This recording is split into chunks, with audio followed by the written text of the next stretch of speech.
Okumanya embera mbi y'ishomero rya Mutojo Madarasat Primary School habire haruho umukoro go kurondana sente zo kombeka ebyombeko ebindi aho cyashanga ngo kwihense baho shemo byabirekera ubushenyi nubwo government yataho ibina bibiri rero ibindi byasigara bazire bakabyeyombekera na nembingo batyo bakahoma ekizimbe cyo kirake kututera ntutekwa ku kishenyi nicyo cyarita abantu bagomekera kine amatafari gatokize kandi gombekese bitaka amabati gakagenda kare gajunda n'eshura kwe kubanegwa ushanga twashobora mu class mu twazi office ishomere ndio kwereka yuko joma omuntu yo municipal iriso muri yonka muri shema municipality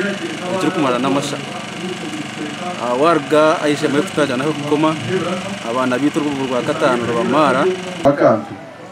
abo kuba irishomero tishimye kwa ryo municipality zimeke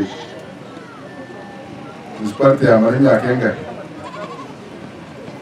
kukamwe ni ndakusima muzeye imyanchende nana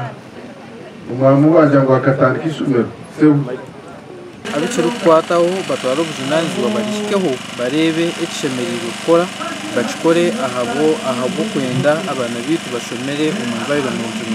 nabwanyuma munyishengero Kateshumbwa abahiro bushaho 50 bwa siminti yagaruka yagure bintu bya miliyoni 8 atyonukwe kuragira ngo hazeho akaciko atyo lete banywani be batandike kombe kishomereri